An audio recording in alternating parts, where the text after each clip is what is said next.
You able to see my screen? It's beautiful. Yes. Yes. Good. Welcome everyone. We already have around 35 people who have joined in. Wonderful. Great having all of you here. And almost everyone who is here is not only a who is who of travel industry, but more important is someone who has vision for maybe improving or further improving. I would say, our travel industry is already doing a good job, and especially when we are talking of the guides, when it comes to the guides guiding wildlife, guiding high adventure, guiding history, guiding even cultural tours. So what we're talking of is capacity development for guides to ensure better interpretation and for a wholesome experience. I also represent the Tadoba Andhari Tiger Reserve as a part of, helping the guiding community over there in better ecotourism. Very often the guides do face a problem, show us the tiger. Forget your trees, birds and everything else. We only want to see the tiger. So we are capacity developing these guides to ensure, fine, tiger is a matter of chance, it's a matter of luck, but not getting bogged down under the pressure and coming out with a great wholesome experience of the forest. So the organization that is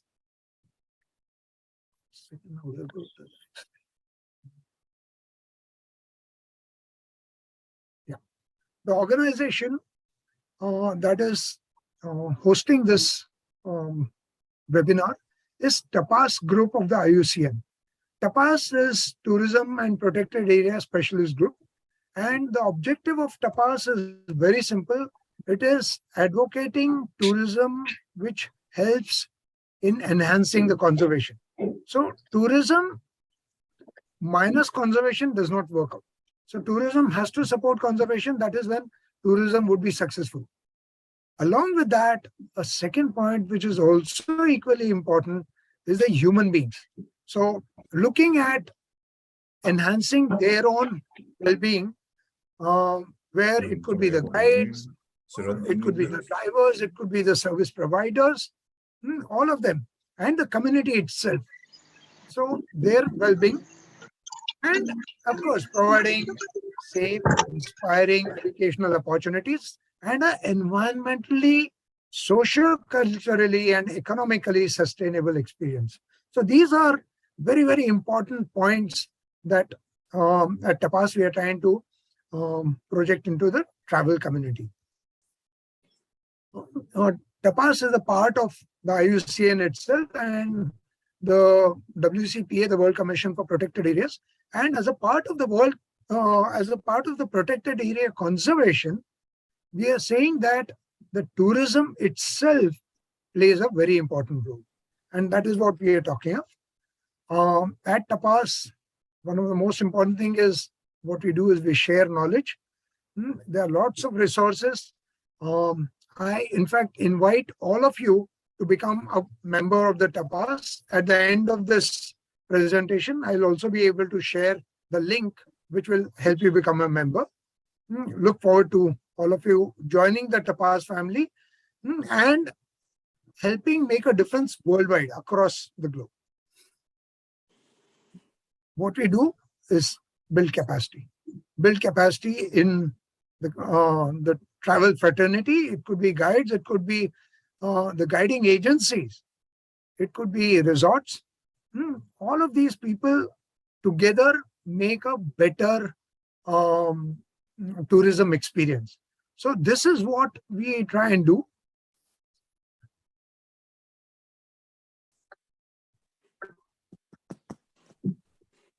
There is an Agenda 130 that is being projected. We are looking at promoting Agenda 130. This is the structure that we have. We have Anna, who is unfortunately not a part of the webinar today as yet, but Anna is leading the TAPAS group really strongly, and wonderful woman that she is. all of you should get a chance to interact with Anna sometimes. It's a learning experience. Costas, would you like to start your presentation? I'll invite you to make your presentation to give an insight into what we are talking of, and then I'll come back after you're done. Okay, can you hear me? Very loud and clear. Go ahead, please. Okay, yes. Good day to everyone and good evening from Cebu, Philippines. Cebu is in the central part of the Philippine archipelago.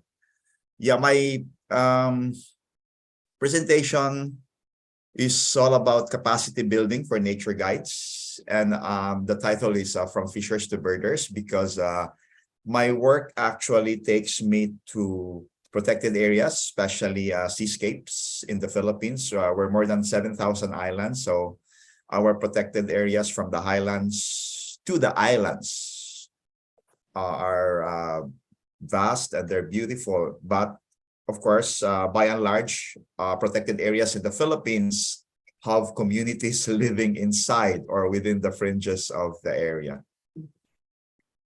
So again, my name is Joselito Costas, and I've been doing community-based tourism in the past 25 years or so. And these are some of the photos of the different capacity buildings I did for local communities in protected areas. So after the pandemic, we've actually realized that tourism, especially community-based tourism, should embrace the concept of resilience and sustainability. And this is what I've been driving at in local communities during the pandemic. So the specific objectives of my program in protected areas is all about conceptual, what we really want our visitors to understand. It is also emotional, what we want our visitors to feel, and attitudinal, what specific behaviors we want visitors to engage in or not. So most of my community-based tourism products are based on what we call circular economy. So it's the concept we've practiced is actually more on the share, upcycle, repeat. And being community tourism projects, we use local products and services in all of our in the whole travel cycle. So take, for example, this product. It's a river cruise in one of the protected seascapes in Cebu. The river cruise consists of three. You have first is we usually showcase the traditional village life and the fishing rituals in the community. And then there's the mangrove and river ecosystems. And then finally you have the coastal ecosystems, the seagrass and the coral reefs. And after that, we showcase the local village medicine man practicing his rituals or showing his rituals to our visitors. And then lunch is served by the wives of the fishermen, usually consist of the fresh catch of the day. And since it's also a traditional weaving community, we usually let our visitors participate in weaving. So at the heart of my community-based projects, community-based tourism is interpretation. And we all know that interpretation is communicating the significance of the place being visited. Of course, we remember about Freeman Tilden, and he has this very famous quote. So this forms the basis of our capacity building training, capacity building projects for local communities. So in all of our community-based capacity building projects, we always emphasize the guides' role in sustainability, and it includes responsible behavior. Being nature guides, they are role models, especially to visitors, and awareness raising on sustainability issues. They should communicate to the visitors the different sustainability issues that are affecting the community they're visiting, and they should facilitate sustainable development themselves, being important links between the destination and the visitor. So they should, the guide should know what are the pillars of sustainable development, which are prosperity, the environment, and people, prosperity, and the environment, planet. So of course, we also take pride in the community benefits from tourism, which our nature guides are already reaping now. So it's local prosperity, and then heritage preservation of the community, social equity, and local control, because all of them, the guides and their families own the businesses, and they are suppliers as well. The community well-being of the residents have improved, and of course, the more important, biological diversity conservation and preservation. So I'll show you different case studies I have in my experience, in my work across the Philippines. So first is the Sibalom Natural Park. Still, this is in Western Visayas, in the central Philippines. Sibalom Natural Park is actually home to the biggest flower in the world.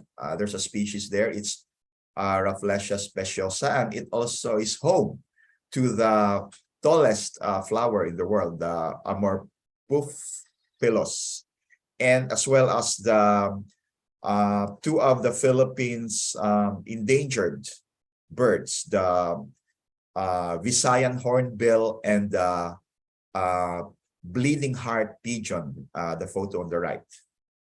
So during the pandemic, we trained the community because the United Nations Environment Program, through its biodiversity financing project, came in and helped the community bring in community-based tourism to the protected area.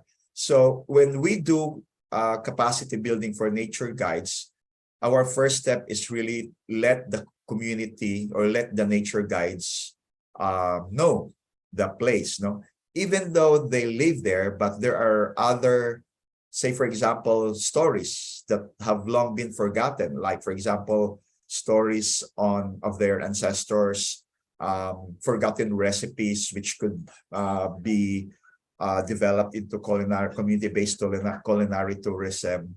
And after the cultural mapping, we call it, we do an inventory of both the natural and cultural heritage resources that can be tapped to develop tourism. We usually validate it with the local community. And we do all sorts of strengthening the organization, like leadership training and team building, and etc. And by the way, when we recruit nature guides, we usually look for members in the community who are who have no dreams of leaving the country anymore. Usually a younger couple or young couple, because that would be an investment on the part of the local government, of the funding agency. So we wouldn't want to let the investments go to waste. So after that, we usually conduct workshops after basing on the results of the cultural mapping. And then we let the nature guides develop their own script with supervision, the theme, the objectives of the interpretation, etc., and the storyline. And then another project we had was at the Mahagna Volcano Natural Park. Again, this is on the eastern side of Central Philippines. This is one of the smallest natural parks in the Philippines.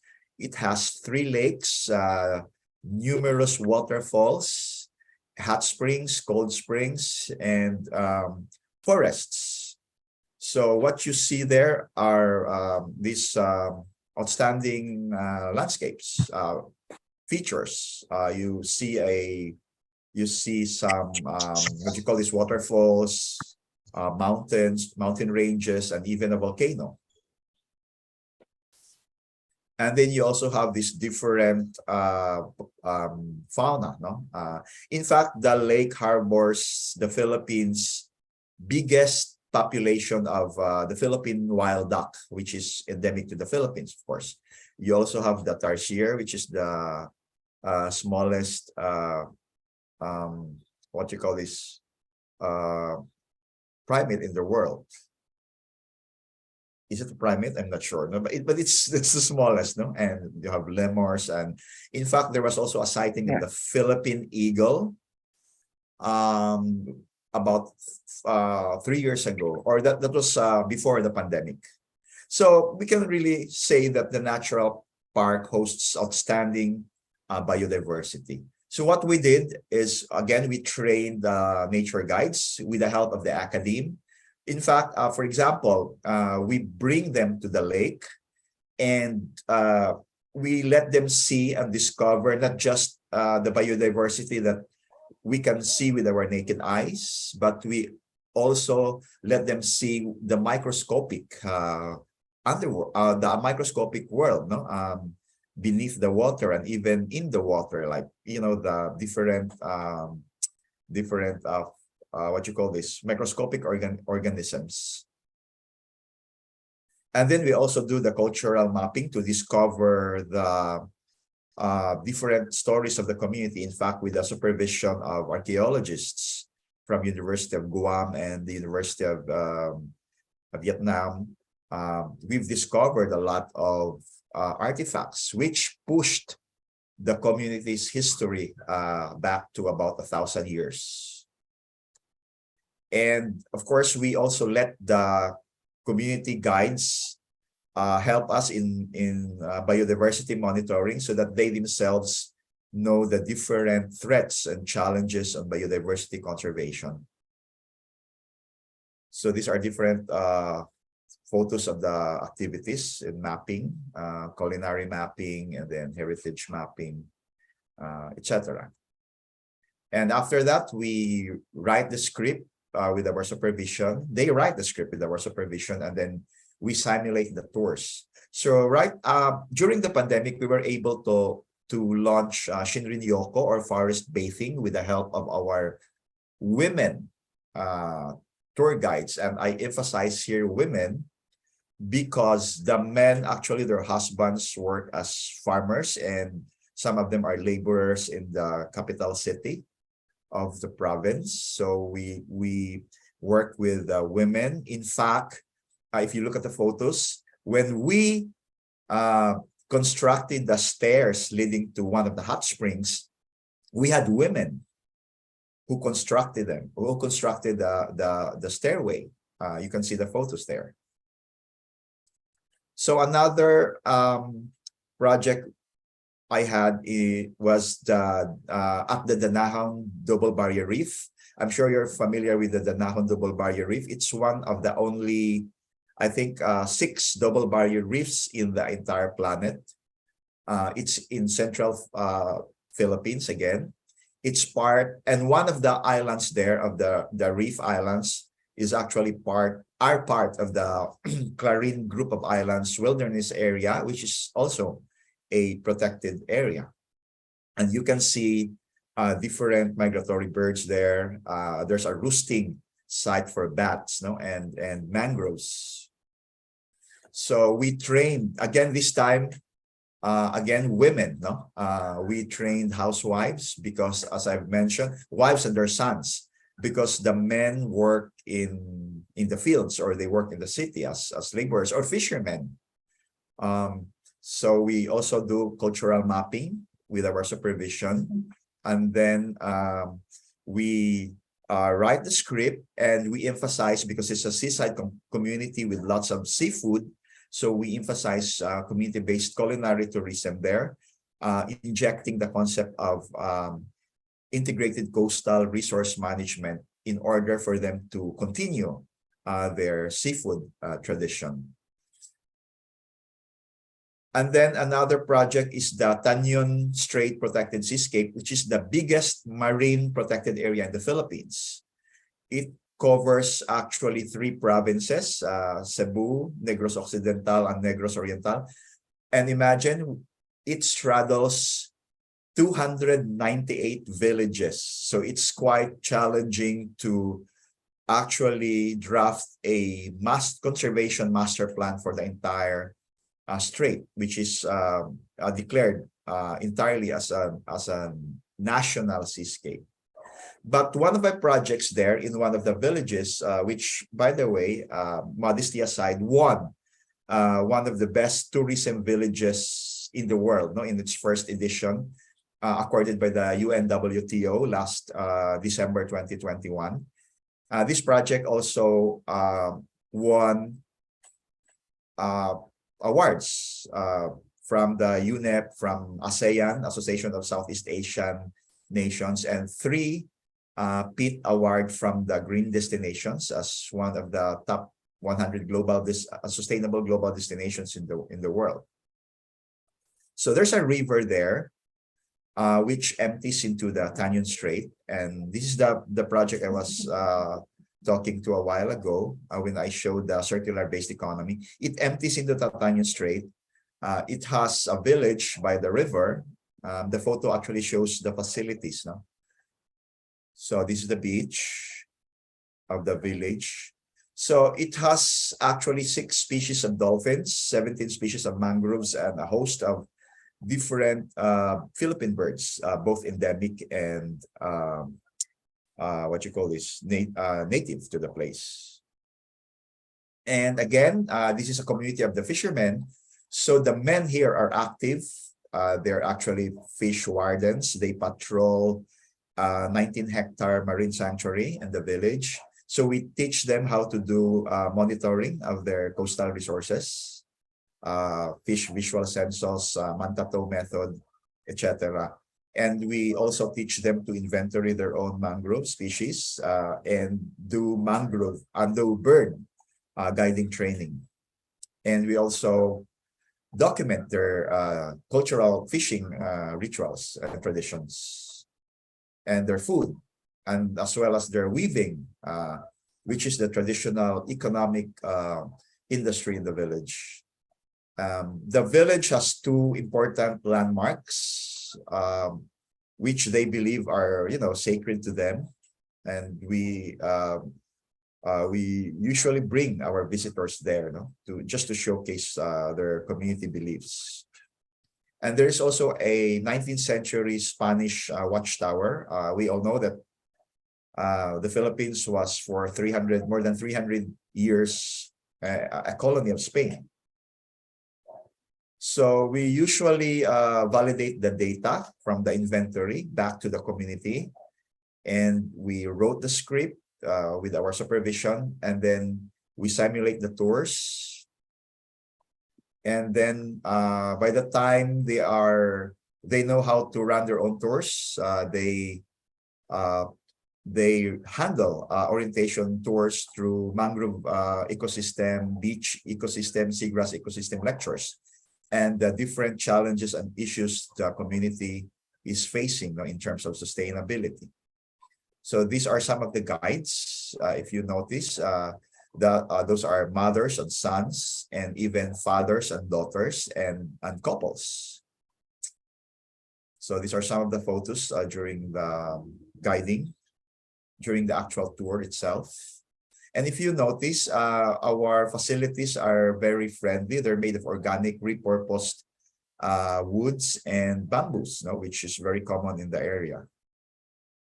And since this is a traditional weaving community, we teach our visitors how to weave mats and bags and coasters and glass coasters. And our facilities are, again, very simple. Visitors are brought to the river by traditional boats without just by paddle, no? And we also do workshops on emergency response at the local level, no? Together with one of the biggest, or in fact, the biggest telecommunications company in the Philippines, digital company. So it rolled out projects in 4 of the villages I have projects with. So, for example, they do water search and rescue and basic life support system training. And it's, in fact, if you remember Typhoon Haiyan, which was one of the strongest typhoon in recent memory, our nature guides were trained to become the first responders, no? Because they were already trained in water search and rescue, basic life support, emergency response. So they were there, no? And this was also very useful during the pandemic because the local government hired, tourism was stopped, so the nature guides had no job. So what the local government did was to hire them and pay them, no, as first responders during the COVID pandemic. So we'll have to Thank involve you. others. Yes. Thank you very much. Yes.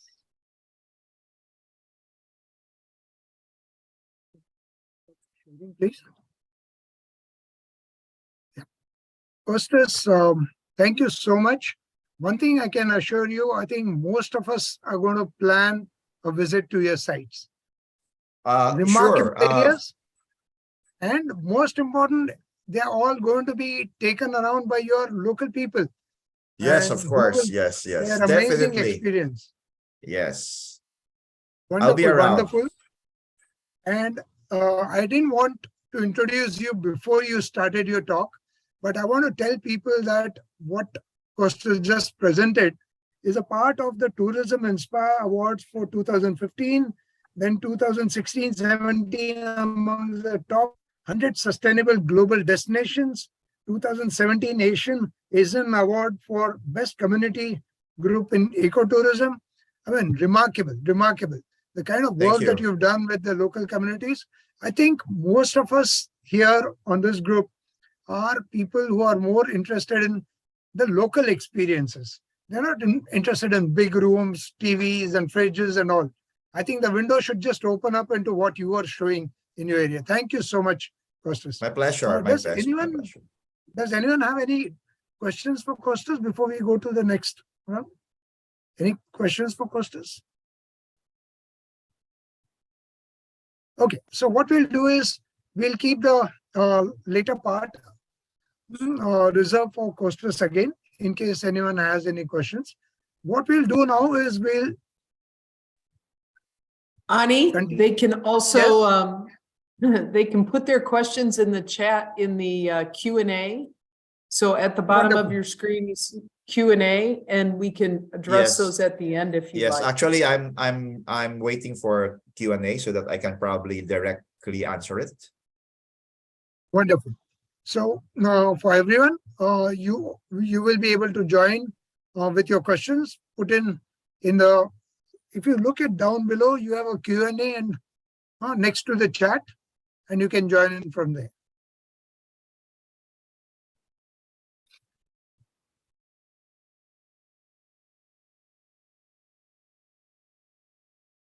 So now let's look at, I mean, we have 53 people and all of them are really people with amazing experience.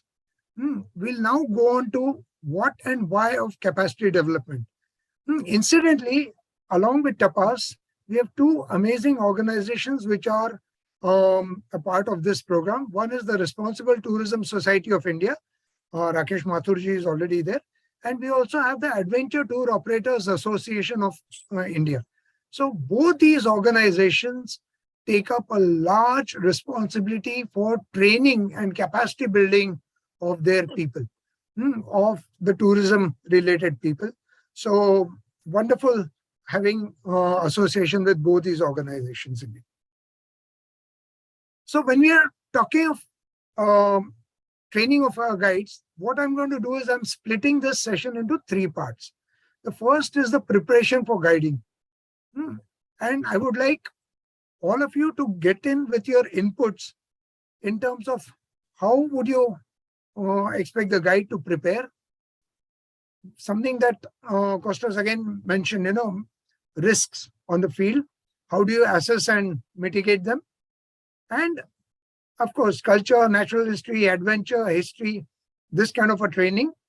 And then how would you expect the guides to conduct the activities?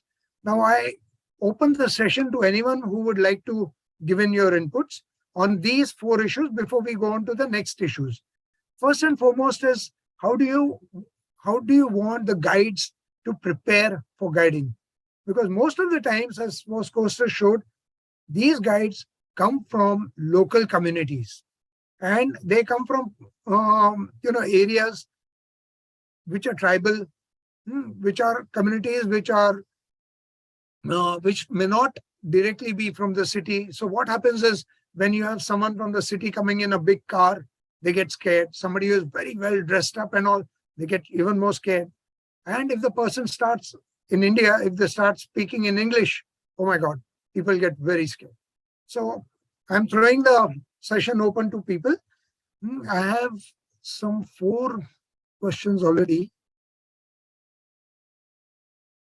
Anupam has asked, any community-based initiative related to mangroves?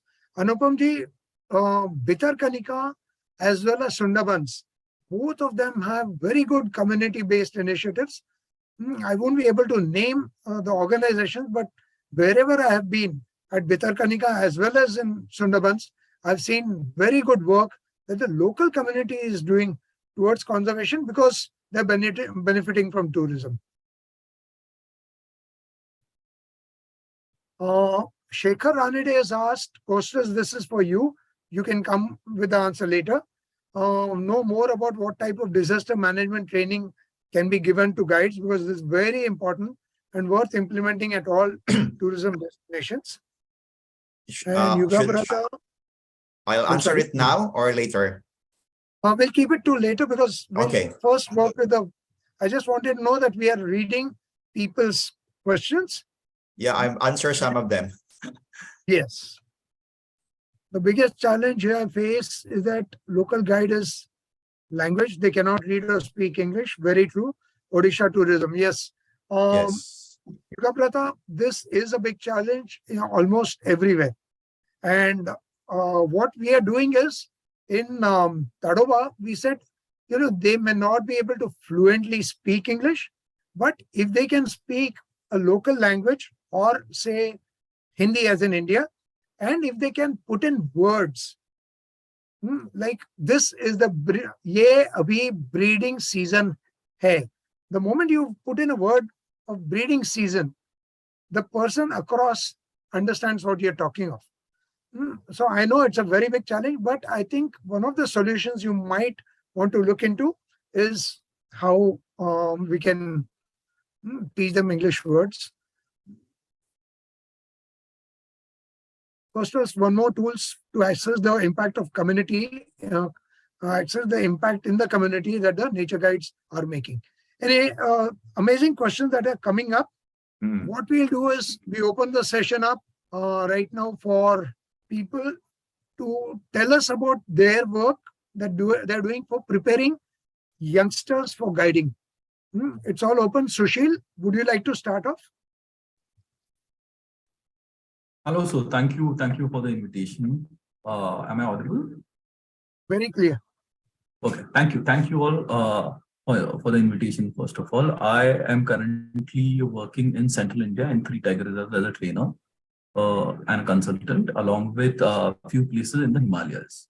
So what we have tried to do is we tried to work with the guides with a sense of ownership that they have.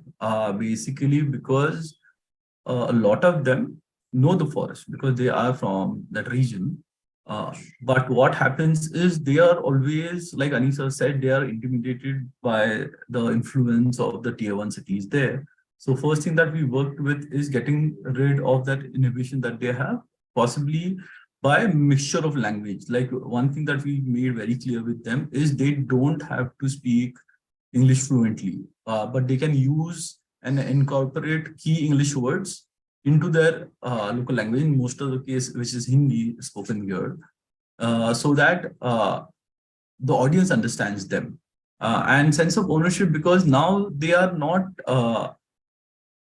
telling or explaining things to tourists, which a trainer like me or the department has asked them to. We've asked them to show forest to the tourists the way they know it, because they are from the region. And then a lot more information we've seen has started coming out. Also with time, we've worked on monetary benefits in the region, making sure that trainings are not just restricted to a practice, but the local community does benefit out of it monetarily also. Otherwise, with time, we've seen people lose interest in the initiative. And we've kept smaller targets for the exercises, but we made sure they are achieved. Also, what we've done is we've started having exchange programs for guides. So like, for example, last monsoon, when most of the core areas are shut, some selected guides from Panna Tiger Reserve were sent to Corbett Tiger Reserve so that they get to see another forest. They get to interact with other people from around the country, where the workshop was conducted by different scientists from different institutions. So that exposure also builds in confidence in them because they interact with people from diverse regions. And then they come back, and this new information then is circulated saying, hey, listen, it's not about going for a safari, getting your safari money as a guide, getting a tip. Now they are seeing things beyond it, which is they are working on their personal growth because they can see they're getting scholarships. They're seeing the monetary benefits out of it. So these are few practices that we start with. Thanks, Anisa. Yeah, Sushil, thank you so much. Very, very insightful indeed. And I like this sense of ownership, which again, Kostas has also mentioned. Being a guide without a sense of ownership is like a small-time employee. But when you give him that sense of ownership, he really participates in the conservation. And that is very important. Thank you so much, Sushil. Would Kedar like to give some inputs, please? Kedar? Or would Nahar like to give his insights? Just wanted to know if there is a website where all the information are stored. I joined it a bit late, so I would have probably missed on that point. But if there are any linkages to what the gentleman was saying, it would be nice to share so that we can have a look at it at a later on. That was one. And the second on the, I think I will come back when the other speakers talk about their experiences and what they are doing on the welfare of the folks around. Guptaji, there are some very good websites. In fact, every organization based in tourism has very good insights into the work that they are doing. In fact, we have Pabla sir, who has also written wonderful books on this issue. I'm sure you would like to read Pabla sir's books. But, having a consolidated website is slightly difficult, though Responsible Tourism Society's website itself is very insightful. But in the meantime, can I have Pabla sir giving some insights, sir?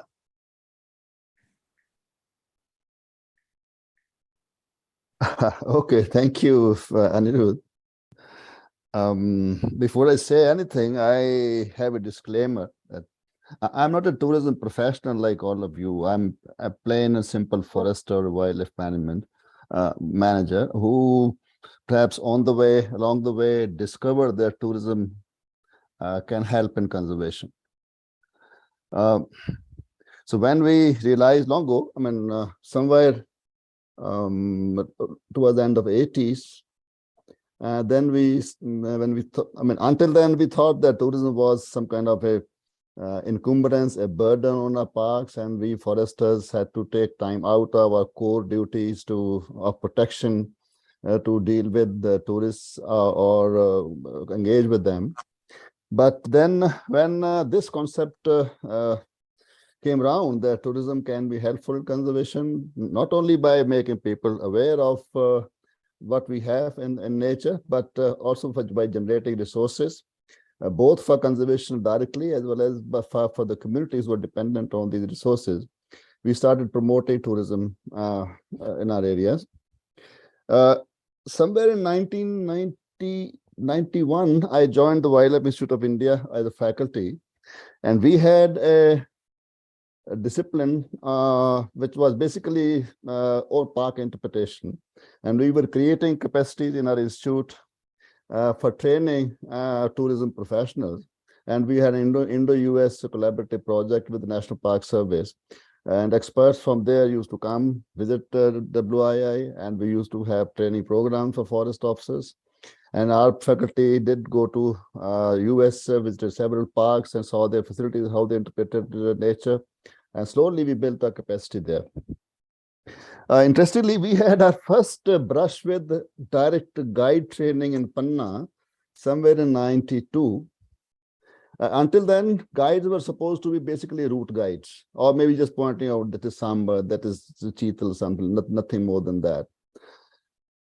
So when we had this exposure with the help of American experts, that park need to be interpreted more deeply than just telling people what this animal is or that animal is.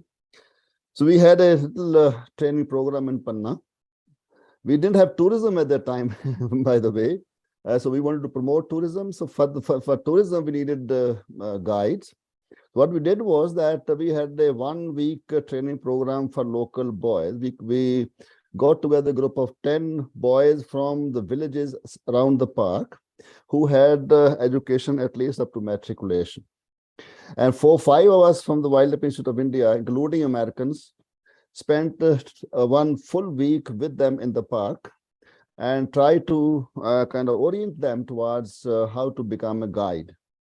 I think many of the things which you guys were talking, just before me, how to equip a local boy who has no experience in English, who has never seen the park as a park, although he knows the park as a kind of grazing ground for his cattle, or as or collecting fuel wood, or maybe bringing other goodies from the forest, but he has never seen the park as a park or something, a place for recreation enjoyment. So we spent a week with them. Basically, like I think Sushil said that, and even Anirudh said that, well, if they don't know English, how do you communicate with people who love English? So maybe you throw in words, which key terms you can maybe speak in English, and the rest of the dialogue can be in local language. That worked very well for us. After that 1 week training, we didn't know that we had done a good job. Until when I visited some other parks. I was in Ranthambore having dinner with somebody from the tourism industry, and I asked him, have you seen any parks in Madhya Pradesh? The guy said, yes, I've seen a park called Panna National Park. There were no tigers there at the time. Panna National Park, close to Khajuraho. I was excited because I thought Panna was my park. And when I said, what did you like? Did you like Panna? He said, it's wonderful. I said, what was wonderful? He said, we had a wonderful, guides there. They speak so well about their park. They're so proud of their park, and they really get to you. I was damn happy. And when I returned to the park, maybe a year or 2 later, in connection with some other official work, I got together those boys and asked them, how are they feeling? They were absolutely on the moon. And they had, they said that now the entire area is proud of the park because so many boys from these villages have got jobs which are dependent on the parks. And at that time, seeing a tiger was very rare in those parks. And they told me, sir, when I show a tiger to somebody, people are so happy that one guy gave his camera to me. Another man said he whatever number of dollars he had in his pocket, he gave all the dollars to me. So slowly those guys kind of became professional. And now, I think almost 40 years after that, many of them are still into the guiding business in the Panna. Now, after that, I think a longer water has passed under the bridges. This focus on tourism and especially in training guides, naturalists has come a long way since then. And a lot of agencies, our Ecotourism Board and many other supporting agencies have worked together to create a different environment altogether now. I think a big change came in the guiding scenario, especially in Madhya Pradesh, with the entry of companies like And Beyond from South Africa. Until then, our guides, although they knew a lot about their subject, but they didn't look at themselves as something professional. But when And Beyond came, they started training their naturalists, and they got together very well educated English-speaking urban boys and girls as naturalists, and trained them almost like commandos. They gave them all the skills which a outdoors man requires, how to go around, how to conduct oneself, and how to kind of deal with the situations which can come up, and what kind of information to communicate, and how much information to communicate, and all that stuff. And an interesting turn came when I was trying to push our traditional hunting community called Pardis as hosts of ecotourism programs and naturalists and become guides. I was trying to push that idea for a long time, but our forest department was scared because these people were kind of compulsive hunters. And they thought that if we allow these hunting community boys and girls anywhere close to our parks, sooner or later they're going to start hunting. So we struggled, but after a very long time, one company called, an NGO called the Last Wilderness, they took the plunge and started training Pardi boys and girls and guiding, and they set up a unit far away from Panna National Park, and there they set up a group of boys and girls. I visited them once, and very pleased to see these people who had grown up in a hunting environment, poaching environment, criminal environment. They communicated with visitors from all kinds of situations, Indian urban elite and people coming from abroad as well, spent time with them. Those guys, they went to their cottages and ate with them. And it became a good profession for them. So much so that some of them are now working as fully qualified naturalists with very high profile lodges, and even with the Tatas now, though And Beyond has got out of India now, but the Tar Safari is still there, and they have employed these Pardi girls. At least I have met one, there may be more. So I think things have come quite a long way now. At that time, initially we were kind of groping around how to create good guides. Now, while you guys know it all, and it's just a question of how much to invest and how to get together a person who sufficiently either say has passion or the capacity to communicate nature to people. I think guides are making a huge difference to what we see in the society now. Although television has made a lot of difference, because at that time there were no resources. There was no internet. And cameras used to be very rare. Binoculars were equally rare at the time. It was very difficult to really, create that scenario. But now with the internet around and mobile phones becoming so powerful, I think any guide now can be a fully professional person. I know in some of our parks in Bandhavgarh and Panna and Satpura, guides being able to identify the birds and calls of hundreds of birds. At my time, even I didn't know more than 40, 50 birds. And I thought I was one of the best all the time. So I think times are changing, and I'm out of touch for several years now. And there may be, I think things must have improved far beyond what I know. I hope that's enough from my side, Anirudh. Thank you. Perfect. I think you really made the point very well, and especially the Pardi guides.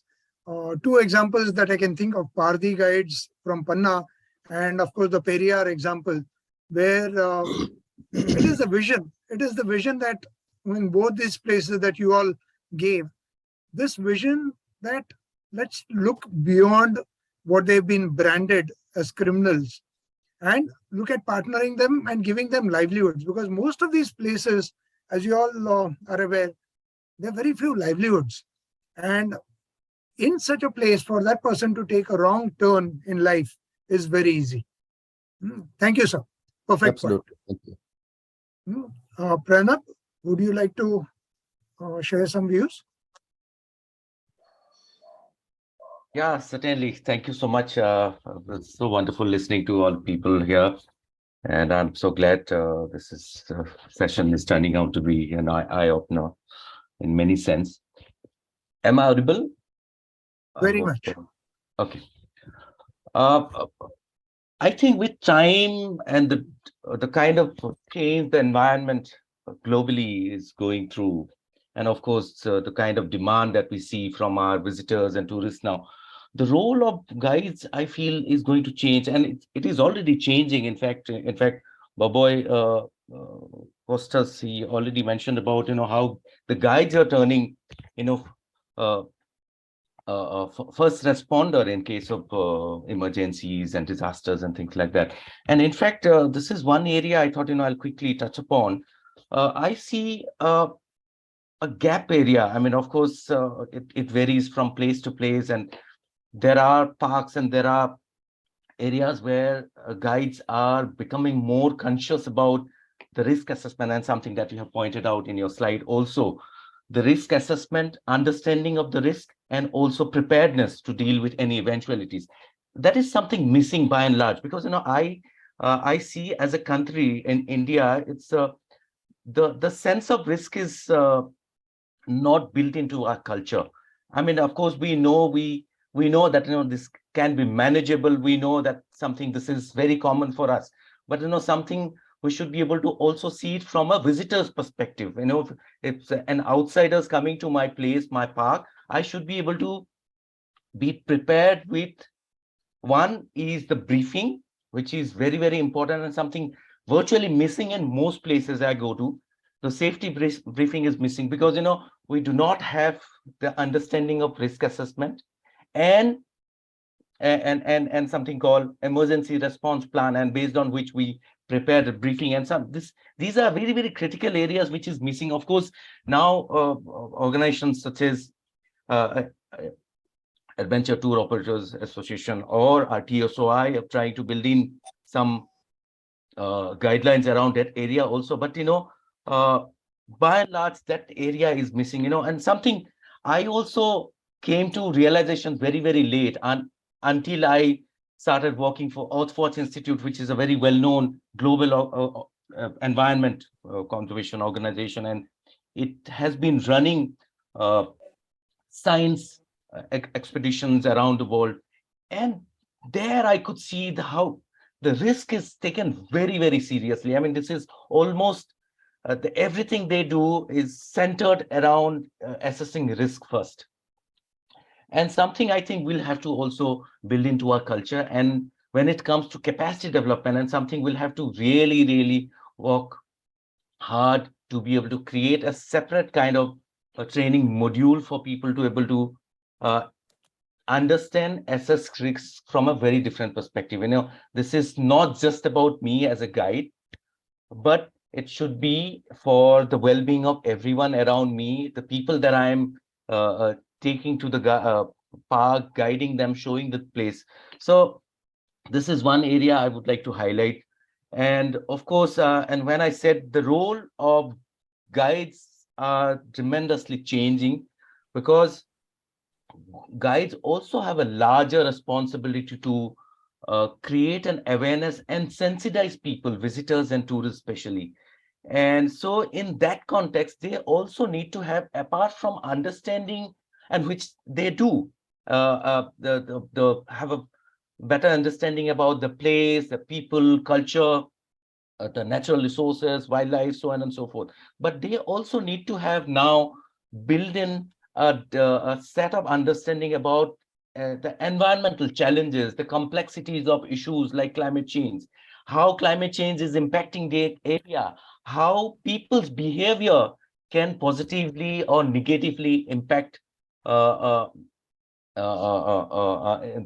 locality. So I think as part of training and capacity development, going forward, we'll have to also look at adding more information and understanding among our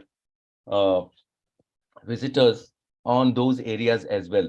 I think that's my initial input at this stage. Thank you, Pranab. I Over think to you, very, Ali. very important points. And this is still early days.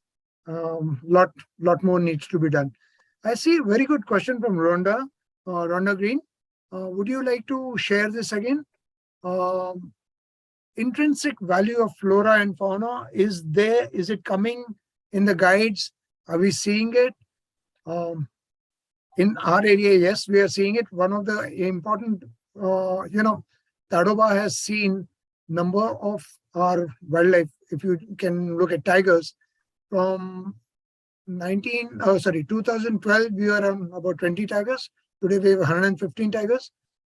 50% of work has been done by the forest department in protection, but the other 50% I would be able to credit the local communities, because they see value in protection. But Rhonda, would you like to speak about this? Are you there? Yes. Hi. Yeah. We just ran a wildlife tourism conference here in Australia late last year. One of our keynotes was Brooke Squires, and she was talking about the danger of only seeing the monetary value.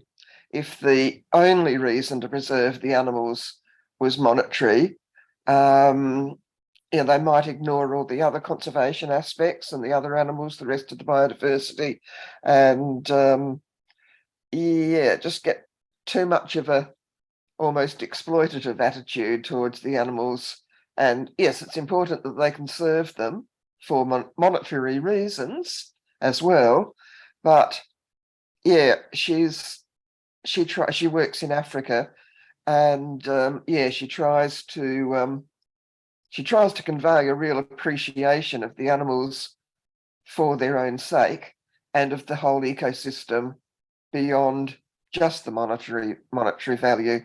And I was just talking to someone the other day too who was a bit disturbed at some of the I won't mention where or who, but some of the guiding she's seen. This is not in either Australia or Africa, but where people were using bright lights at night to show them the creatures that the tourists were paying to see, but disturbing those creatures and disturbing a lot of other creatures in the meantime. So yeah, I was just it's important to get across the economic value, and that's one of the reasons I came into wildlife tourism, to show governments, developers, and the tourism trade generally that there is monetary value in preserving wildlife and wildlife habitats. But it's, if we can get through to the guides an appreciation of just how wonderful it is to have all these animals, and how different they are to some other places, and people coming afar don't see these animals every day the way they do, and some sort of fascination about their behavior and appreciation for the animals and the plants for their own sake, in addition to their monetary value. So are you seeing much of that actually happening. Yeah, Rona, in many places we are actually seeing this happening. And what has happened is many places where the local communities were kept away from the protected areas.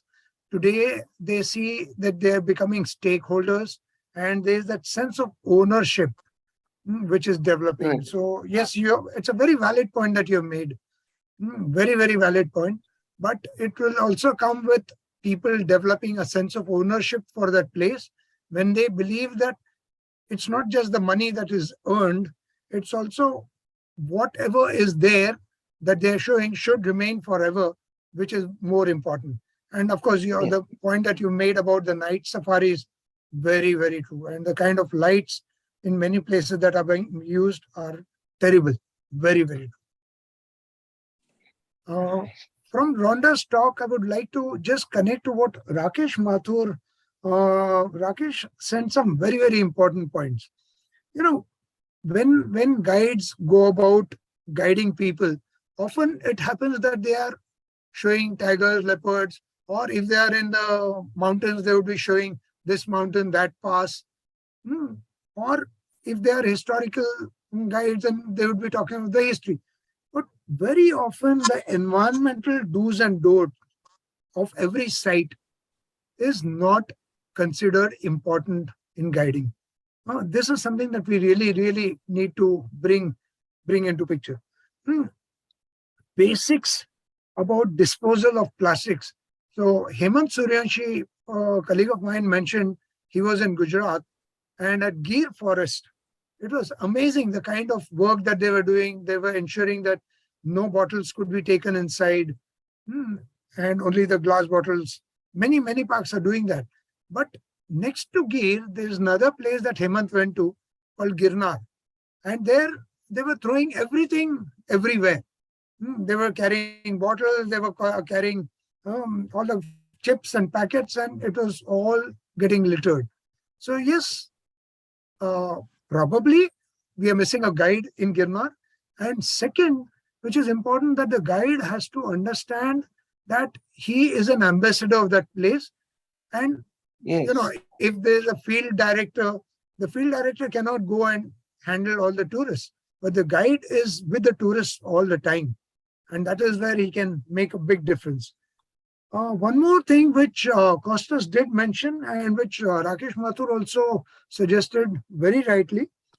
Again, coming to the last point, can these guides not be looked upon as tourism wardens in some way?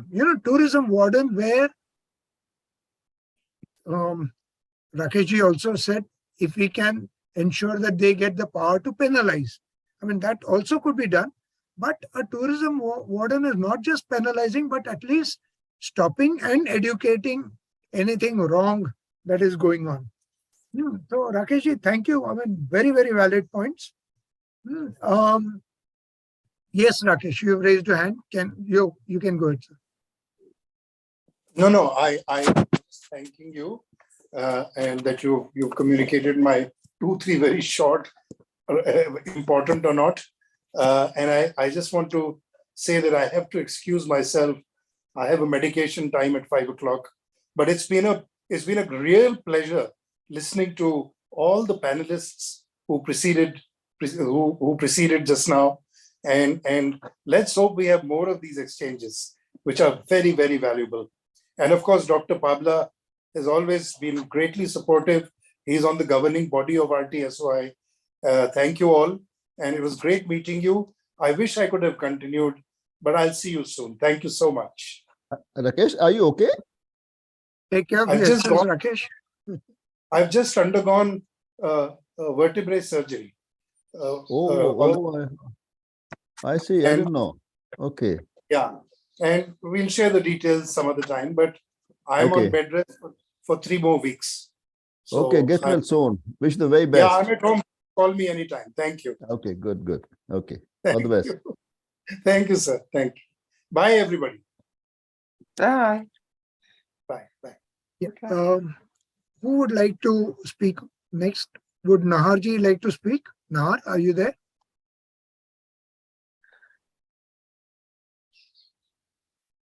Is Nahar around? Anyone who would like to make a point at this point? Otherwise, we'll go to Costas. And, Yeah. yeah, Sushil. Go ahead, please. Sorry, I just wanted to share a few points on the discussion that has happened till now. One is on Rhonda's point about is our monetary benefits leading people to go in a wrong direction. To that, my inputs are yes, in some cases it has been seen in India as well. But that has primarily been seen in areas where training has happened after the exposure has happened. So what happens is suddenly for local community exposed to clients first with no clue how to handle them. For them, the only source of information and knowledge is whatever the tourist is telling them. And most of the times, a lot of tourists inculcate wrong ideas in them. Like for example, a lot of tribes that I work with in the Eastern Himalayas had no idea playing bird calls is not the right practice. But because that is what was told to them by the first few tourists that they hosted, they thought that was the right thing to do. So that is why I think training sessions are very crucial before exposure of money and clients happen to tourists. That's one thing. On what Pranath said, I totally agree. And that's why recently, in at least the areas that I work in, we made sure the wildlife training programs are not only related to species or habitat, but it also includes one of the modules, 100% that we included is first aid training program of the guides and the safari drivers who drive the cars. And second is having a backup team from the forest department in case there's a major crisis happening in the protected area to support the guide. That's one thing. The other thing that we've recently started doing is in India, only forest safari guides were trained. But unfortunately, the drivers were never trained. And if you see a safari in India, both of them have equal participation and stakes in it. And somehow the drivers were never trained. So for the first time recently, we started working with the safari drivers as well on how to drive in the car, the safety protocols, safety from the point of view of the clients and the animals in the park and their own safety, first aid training, similar practices. And the last point that I would like to bring to your notice is basically feedbacks. A lot of parks have feedback forms and guides don't take them seriously, mainly because they think nobody's reading it. So what we started doing is we actually started before every training program, we started going through the feedback forms of previous season and actually compiling a data that we shared with the guides. So now they know we are reading, now they know tourists also now know because we are reading and working on the feedback. They also give serious feedback and the guides know the department and the trainers are looking into it seriously. So they are not looking at it just as a practice after the safari.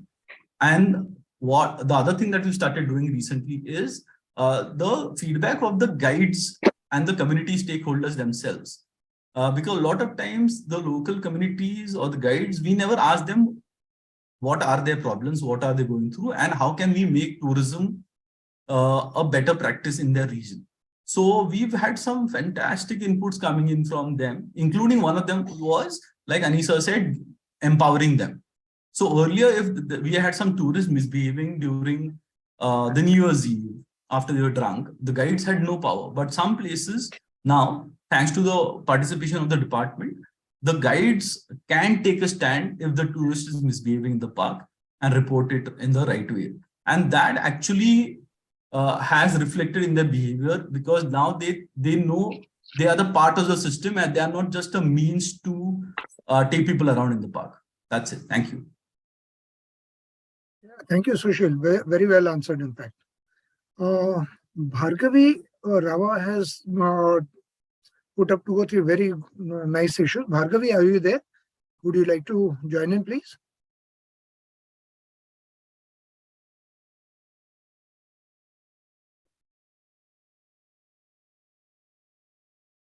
Bhargavi? No? Okay. Anyone else who would like to make any suggestion, any point? Costas, I'm going to request you to come in again. And there Okay. were questions. Manoj, I'm sorry. Manoj, yeah. Yeah, You can I'm go ahead. sorry. Yeah, you can go ahead. Yeah. So first of all, let me tell you that I'm very novice in this field, and I'm really privileged to be a part of this session that's happening. Quite knowledgeable. Just one point to the last couple of minutes that we're talking about. And coming from the corporate world, I particularly feel that, the way, and again, I'm talking about India, the small part that I've seen of, the way we talk about and we try to put onus on our guides and our drivers. One thing that we miss to do is, and please excuse me if I'm wrong, is that we do not give them surety. And one surety which can be, and I've heard not many people talk about it, a lot of the guides and the drivers, and that's a very meager thing one can do, is to provide an insurance for them, right? If a guide or a driver could get some sort of insurance, the family members will feel more privileged. They'll be more inclusive in the act that we are doing. And I am sure we'll have more and more participation, because that will certainly give them more confidence in the entire system. Thank you. Manoj, very, very well mentioned. Incidentally, there's already insurance that is there. The unfortunate part is the drivers who keep changing frequently. We are unable to get in an insurance policy for the drivers, but Yes, for the now go guides, ahead, it's please. already in place. In my projects, we not only give them insurance, but there's a government program where we enlist them to have decent housing and health by the time they retire. I mean, pension, which they can collect when they retire. Yeah, I think these adds on to the importance of they doing the job there and being a part of the fraternity, which is evolving over a period of time, and the due recognition that they get also gets its advantage. So I think that's more of a win-win situation. Thanks, Anirudh. Probably I wasn't aware of the entire fact, but that's what I've been hearing, and I thought I'd bring it. Yes. Costas, would you, anyone else would like to make a point before Costas comes in? Because there are a lot of questions that have been asked to Costas. And anyone who would like to make a point, or should we go to Costas? Yeah, I see Shahidji. Yes. Shahidji, you are muted. Yeah. Thank you, Ani sir, and namaskar to Pananwal. I work for an NGO called Dharti, and we have been focusing on the southern part of India, and especially in the province, in the state of Tamil Nadu, there are 25 landscapes in all that are being managed by the Forest Department. Of course, the local community actually supports in the preservation and conservation, and they've also gone into ecotourism in a very big way. But what we have seen is, though there is so much of a capacity building that has been done for the community to establish and re-establish themselves, the complete control that the Forest Department has on them, maybe some kind of a democratic structure actually doesn't exist. So what has happened over a period of time, out of the 25 landscapes in which we have worked along with the Forest Department and with the communities, we find that 3 are very, very, very successful. But the other 22, the aspect of subsistence living has come about, which means that the income becomes so meager at times that despite all the capacity building, the training that we provide, the ability to move up, the ability to grow, what happens at that point in time is most of the community members start looking for other options apart from the community-based tourism systems that are in place in those landscapes. So my one point over there, I mean, as Manojji also spoke, and Ani sir, you also spoke about the aspect of insurance, some kind of a continuity in the income generating aspects for the community members who are participating will actually help. Why I am making this statement is 2020, when the lockdown for COVID was announced, all the 25 landscapes were shut. And there was no tourism for almost about 19 months till another Gazette notification actually enabled the reopening of the 25 landscapes. Believe me, sir, the communities that were actually surviving on community-based ecotourism were left without a penny. In fact, some of the community members did go back to the eco-development committees, did go back to the ecotourism management committees, as is the nomenclature in Tamil Nadu, requesting for some kind of a loan that could be provided to them because they're not getting any income. At that point in time, we personally found that we and all of us involved as stakeholders had failed the community. I think at that point in time, we need to keep something in mind, that mere fact that we may bring them to a subsistence level of living should not actually stop at that, but we should take them towards a sustainable living as such. Thank you, Anisa. Yeah, thank you. A very, very valid point. Sushil, I'll just make one point and I'll come to you. Shahidji, very, very important. In fact, Jitendra Ramgaonkar, who is the field director of Tadoba, was here, but he had to attend another meeting, so he's just left. Drivers and guides, families of Tadoba were taken care by the Tadoba Andhari Tiger Reserve Conservation Foundation. So yes, what you have said is very important.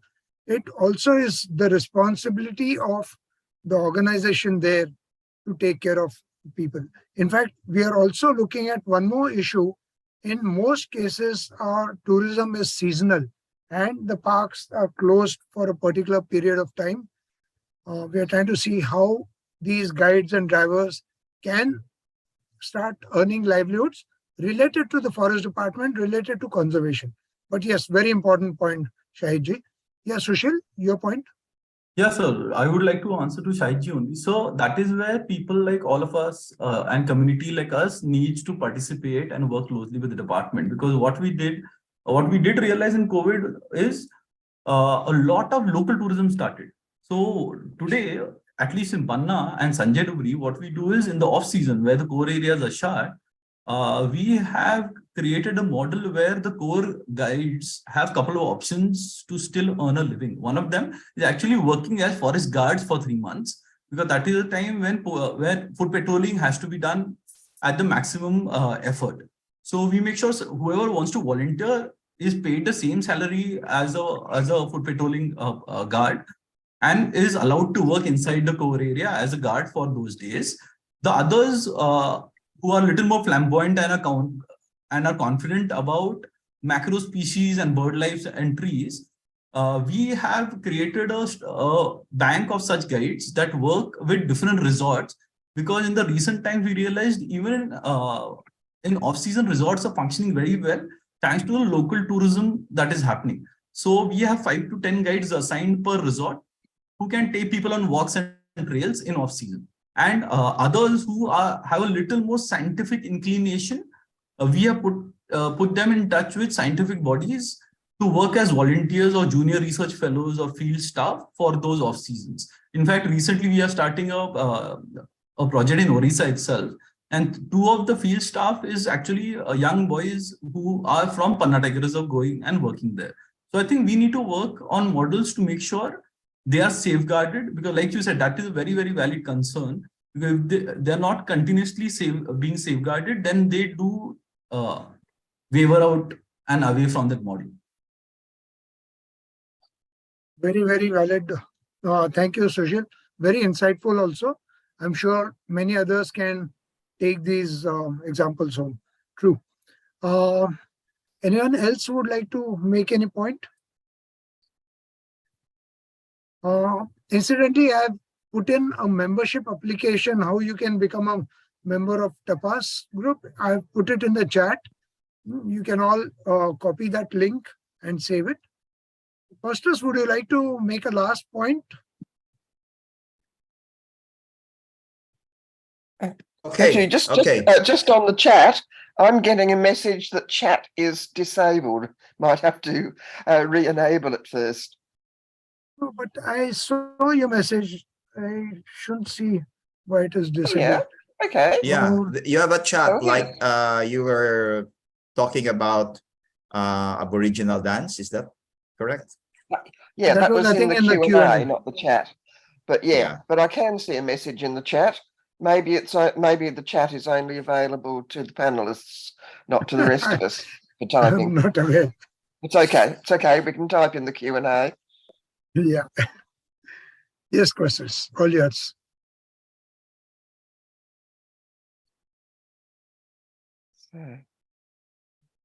Costas, you are muted. Okay. Yeah. Let me just because there are a lot of questions and all more or less all of them generally have this concern on how to like inspire the community to become guides, how to establish the connection between conservation and monetary rewards, etc.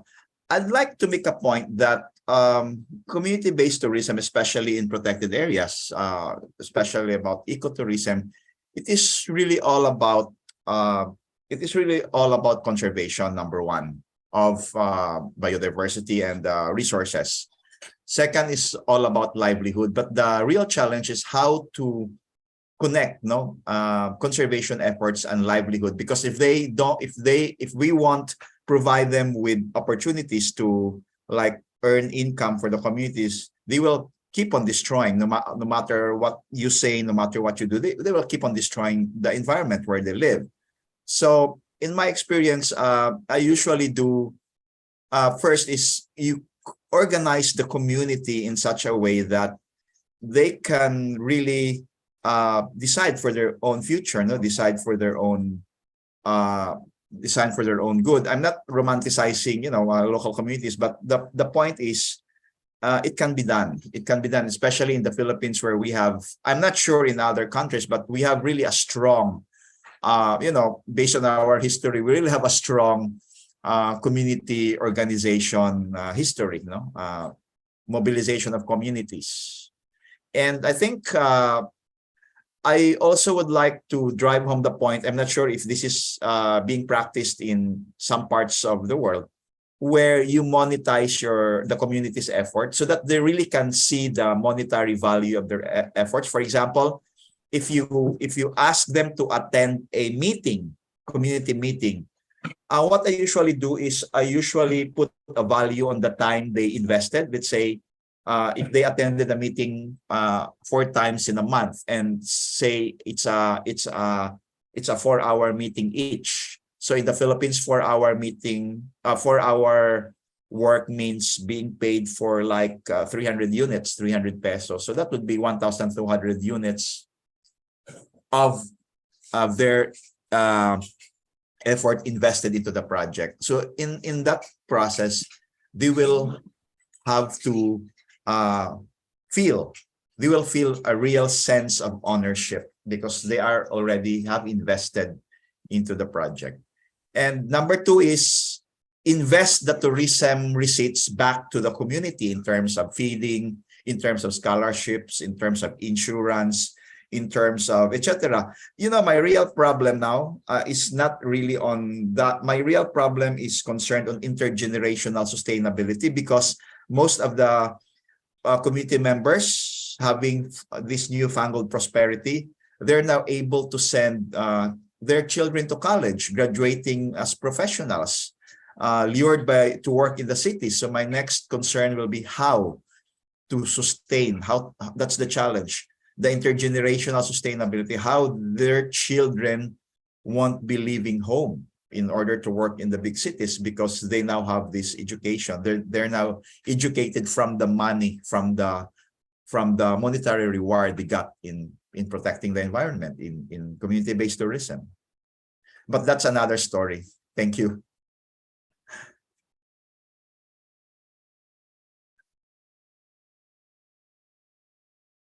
Would anyone else like to give any inputs? It's been very, very, very rewarding and wonderful session with all of you. Any questions? That last point does get rather complicated. I was at a conference in Africa, and I think it was someone from Botswana, was talking about teenage girls who want to go to university, but their parents say, no, we need you here dressed in traditional costume for the tourists. and so they don't allow them to go to university. And I can imagine that frustration.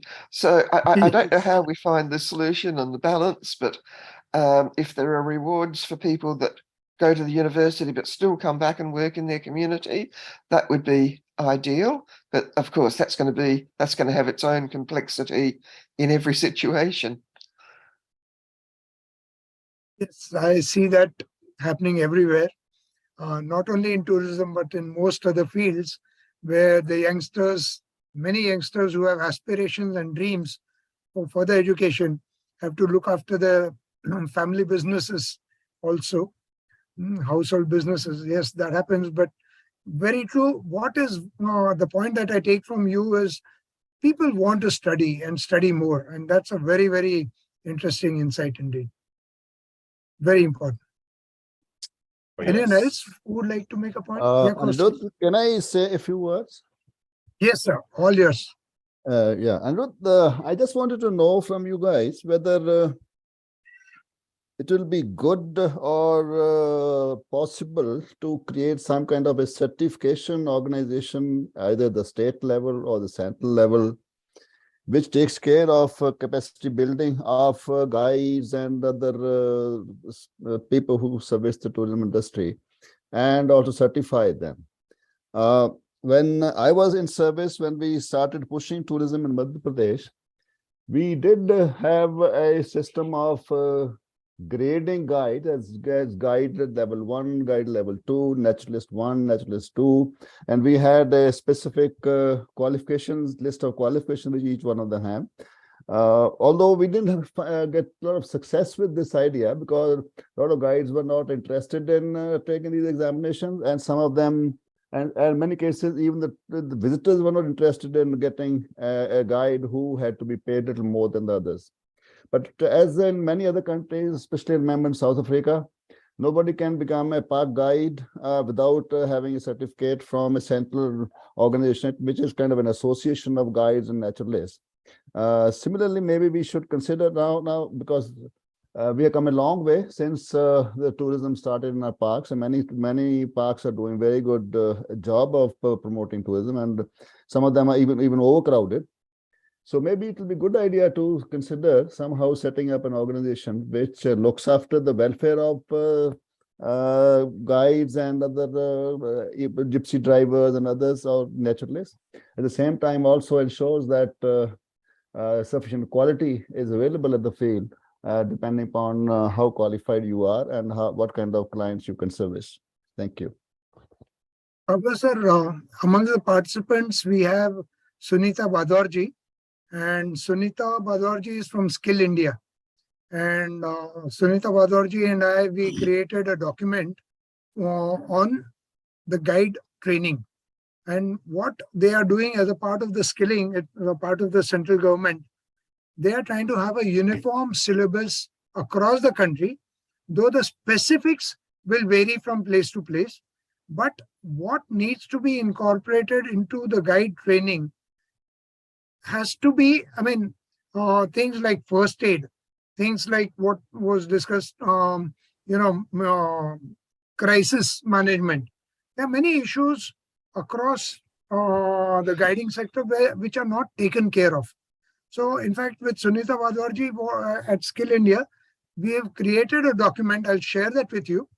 And this is something that the government is going to share with all the state governments, that their training, one should incorporate all that, and there should be a kind of a certification which you're mentioning that a guide should undergo. So it should become mandatory. Like if someone has to get into adventure, they have to have a basic mountaineering course.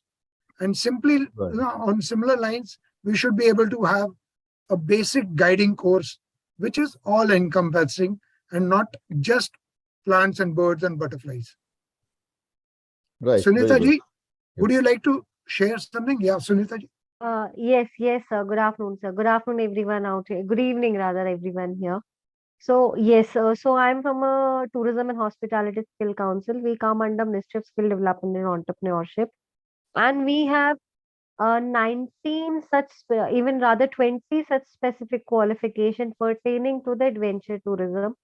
And we have got a qualification that is called nature guide and a naturalist, all at place, or at the short term training can happen. Even the youth who is interested to become a nature guide or a naturalist, they can also do certain courses. They can also do those courses. And this is all done through our training partner who get affiliation from us. And yes, with Mr. Anirudh Chaoji, with the help of Mr. Anirudh Chaoji, we have created a course content. This is for the UNDP, or rather, I would say Uttarakhand State Skill Development Government. We have created this course content, but soon it will be available on online as well on the Government of India portal, which is what we call as a virtual skill hub. So what we do is we do short term training program, and then the candidates will be assessed, and if on passing a certain criteria and skilling, what we keep is 70% minimum has to be attained by the candidates, and then they'll be certified by us. The students will get a NCVT, a regulator Government of India certificate, and then they can be available to align themselves with any of the agencies, big agencies who are working. They can be hired by them, they can be hired by the, since now they have got a proper certification at play. Because I've seen like most of the people, they become nature guide or naturalist out of their passion, or else they just because they are living in that environment, and just to earn their livelihood, they have become a nature guides. So it's a big platform where, like, if anybody is interested to become a naturalist, also we have a master trainer program also, and we also align training partners. If somebody is interested to become a training partner of ours, you're most welcome. My details are with Mr. Anirudh Chaoji, and we'll be happy to get into a call or a meeting later on. But this was a great initiative, where like we got very good inputs from Mr. Anirudh Chaoji, and the nature guide book has come up very well. Even the Uttarakhand government has also said so. Thank you, sir, for the same. Thank you so much, Sunita ji. Pablo sir, is that clear? Yeah, thank you so much. Very good. Things have moved on quite far beyond, I mean, my expectations. Very nice initiative. Very nice initiative, Smita ji. But is there a minimum qualification level? Because what happened, many government schemes, the qualification level, what happens that minimum, say, graduate or something like that, so that the local people can't get even that level. What we have done in the skilling ecosystem is we have taken into account, because this is at level 4, I can tell you right now what will be the minimum qualification. Minimum qualification will be 12th grade pass, or it could be 10th grade pass, but the person should have some 2 years of relevant experience. Whatever, we must have done something after schooling. So in that ways, we have kept it into mind, all this criteria. And there's also provision under the... 10th makes sense, yeah. Okay. Yes, but 12th 10th, is very 12th. difficult. No, not 12th, 10th, but somebody, I mean, of course, after passing out from the school, after somebody who has done a 10th and must be doing something, so one should have some relevant experience also in that ways. And now naturalist is at level 4.5. Again, this requires somebody who has done a first year of UG, or maybe somebody who has done, even the provision is there for the 10th grade pass, but some experience is required in that sense. That is it. Even the government has also... Yes, sir. Sorry, is there an age bar in that? Age, there is no age bar as such. In skilling ecosystem, we do not keep any age bars, sir. So skilling is meant for everybody, whosoever has hands-on experience, the one who has got a skills and capabilities, they will be eligible to get the certification. And also there is a provision from the Government of India wherein like upskilling can also be done for these people who are already a nature guide or a naturalist at place in the different forest departments. The provision is also there. Somebody can bring up the proposal through the government, from the state governments as well, and then we'll be happy to do that upskilling part also. Special customized course can also be prepared in order to upskill these naturalists or nature guides, these people. Well, thanks so Sunita much. I ji. think that's a very, sorry. Yeah, but it should be very focused to the local area. For example, Yes. Ministry of Tourism has started a guide facilitator course. And the same story, they wanted you to know everything about Taj Mahal, though our tribal guide doesn't need anything to know about Taj Mahal. So nobody That's really true. got. So that is the reason what we are saying. Now we have prepared a course content that is Yeah. India specific, because India has got lots of terrain available, right? So we all know Yeah. lots of flora and fauna available. So it's the only minimalistic overview can be given, what a nature guide, what all the person should be knowing, how to deal with different guests. That particular thing, all that provision is there in our course curriculum. And I'll share a link of our website wherein like you can be able to see that curriculum as well, which is a standardized course curriculum. But unlike, if yes, you are telling it right. So like we have got a homestay host also course curriculum. Then again the flora and fauna varies. But that the trainer whosoever is there in the local vicinity, that person has to take care of how he will inculcate the localized history, historical things. Or maybe, yes, of course, even if we'll go to different forest areas, so they, of course, every forest area has got its own speciality. So it's not only about lion and tiger which is available, or rhinoceros who are available. So that flora and fauna needs to be taught by the trainer, whosoever is a master trainer there. So Yeah. that things, of course, it has to be kept in mind. Fantastic. Sunita ji, a small request. Can I share your email ID on the group Yes, so sir. that Yes, sure. You can share my number as well, sir. No issues in that. I'll be I'm seriously, I've learned a lot from you all. Only when I was creating this qualification, I learned a lot about adventure tourism, nature guide, naturalist. Otherwise, I had no idea about it. I'm from a hospitality background, but this is a really a good experience for me also. I've shared Sunita ji's email ID. I'm sure everyone would love to be in touch. I think we've had a wonderful session today. Lot of insights. It's recorded, so in case anyone does need recording, even that should be available. But more important, all these points will be very well documented. Thank you so much, everyone, for your wonderful insights, your question answers. And please feel free to be in touch. I'll also share my email address.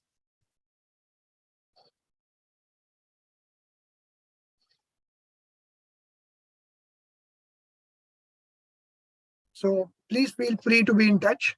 And Costas, thank you so much. Your presentation was brilliant. And I'm telling you for a fact that many of us are going to come and plan and visit your place. Okay, sure. I would love you to come. Thank you very much. Thank you for the opportunity to share my experience. Thank you so much, everyone. Goodbye and good night. Thank you so much. Namaste. Thank you, Thank you. everyone. Thank you. Thank you, everyone. you Great all. session. Bye, Thank everybody. Pranab, Thank you, sorry, sir. Thank you wanted very to say much. something? Thank you.